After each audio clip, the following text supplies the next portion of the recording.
नमस्कार, स्वागत है आप सभी का मेरी चैनल पे। जैसा कि आप जानते हैं मेरी चैनल का नाम वीना कपूर एंटरटेनमेंट है।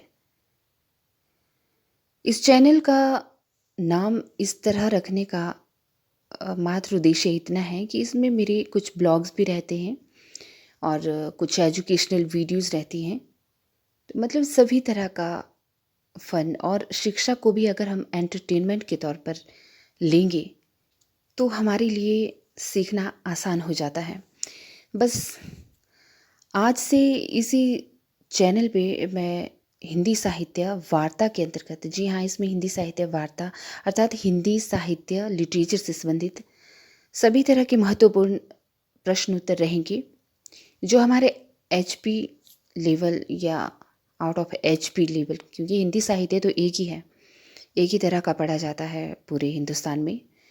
तो उससे संबंधित महत्वपूर्ण एमसीक्यूज रहेंगे। आज अपनी इस वीडियो के माध्यम से मैं पारिभाषिक शब्दावली के अंतर्गत कुछ महत्वपूर्ण शब्दों को आपके समक्ष रख रही हूँ जो कार्यालय में प्रयोग किए जाते हैं और ये बार बार LT commission, LT TET, PCT, TST इस तरह की कई परीक्षाओं में, अन्य परीक्षाओं में भी ये पूछे जाते रहे हैं, बार बार रिपीट होते रहते हैं।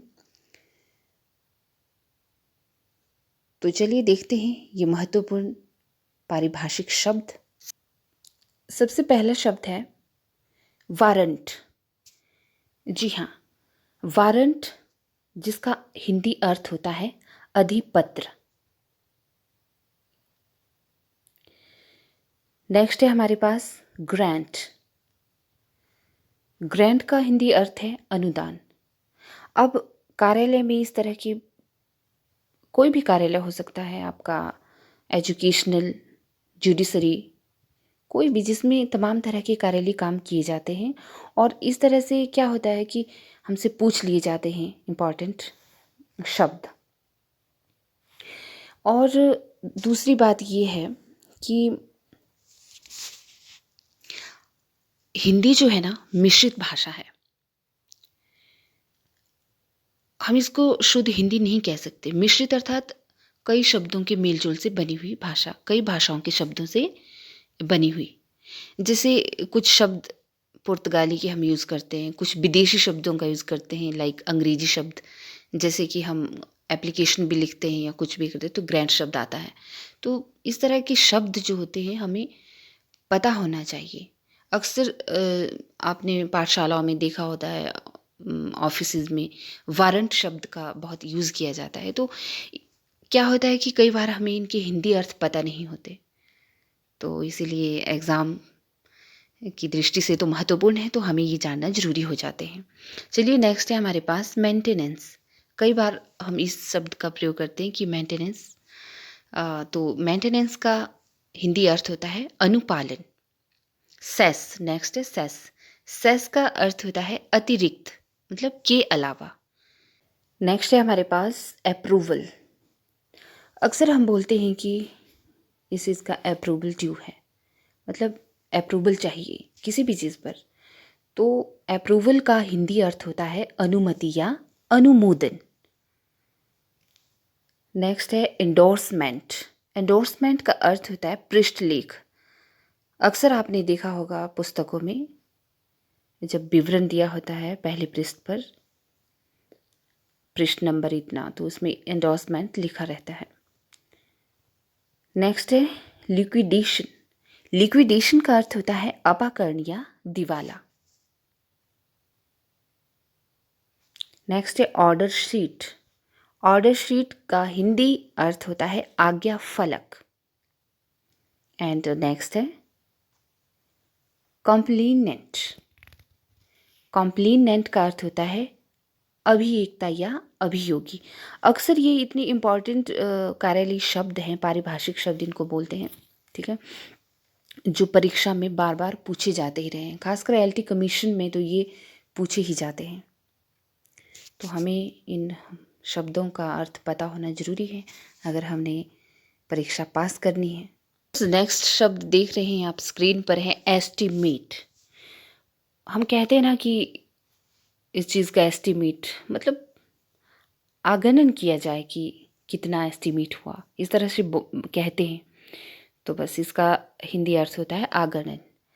नेक्स्ट है डेफर्ड पे। डेफर्ड पे का अर्थ होता है आस्थगित वेतन। आस्थगित वेतन। एवोल्यूशन। एवोल्यूशन अर्थात उन्मूलन। ब्यूरो। ब्यूरो का हिंदी अर्थ होता है कार्यपीठ। नेक्स्ट है एक्शन। एक्शन अर्थात इस पर कोई एक्शन किया जाए, कार्रवाई की जाए, जिसको कार्रवाई भी इस तरह से भी लिखा जाता है हिंदी में और इस तरह से भी लिखा जाता है, ठीक है। नेक्स्ट है एक्टिंग। एक्टिंग का हिंदी अर्थ होगा कार्यकारी। नेक्स्ट इंपॉर्टेंट 17वां शब्द आता है हमारे पास पैनल। पैनल का अर्थ होता है दंड विषयक, ठीक है। अक्सर कार्यालय कोर्ट में आपने देखे होंगे इस तरह के शब्दों का यूज़ ज़्यादा किया जाता है। सील। सील का अर्थ होता है मुहर। ड्राफ्ट। ड्राफ्ट अर्थात पांडुलेख या कोई मसविदा, ठीक है। डेजिग्नेशन। डेजिग्नेशन का अर्थ पदनाम। डेजिग्नेशन तो अक्सर आपने बहुत बार सुना है, हमने मतलब हम सब ने। तो नेक्स्ट है डेलीगेशन। डेलीगेशन अर्थात प्रत्ययुक्ति। चेकबुक। चेकबुक का हिंदी अर्थ होता है रोकड़ बही। लेजर। बही खाता। तो माय लवली व्यूअर्स, ये थे कुछ महत्वपूर्ण पारिभाषिक शब्द जो परीक्षा की दृष्टि से बहुत ही महत्वपूर्ण हैं और बार बार पूछे जाते रहे हैं और आगे भी पूछे जाते रहेंगे। पारिभाषिक शब्दावली के अंतर्गत ये पहली वीडियो है और अभी इसी तरह की 2-3 और वीडियोस बनेगी। जितने भी इम्पॉर्टेंट कार्यालयी शब्द रहते हैं, पारिभाषिक शब्द रहते हैं, वो हम तमाम उनकी स्टडी करेंगे, जानेंगे उनके बारे में, उनके अर्थ के बारे में। तो आप सभी से यही अनुरोध है कि मेरी ये कोशिश आपको पसंद आई हो तो मेरे चैनल को लाइक, शेयर और कमेंट अवश्य करें। साथ ही जिन व्यूअर्स ने चैनल को सब्सक्राइब नहीं किया है, सब्सक्राइब करें और मुझे अपना स्नेह और साथ यूं ही देते रहें। मिलती हूँ नेक्स्ट वीडियो में। नमस्कार।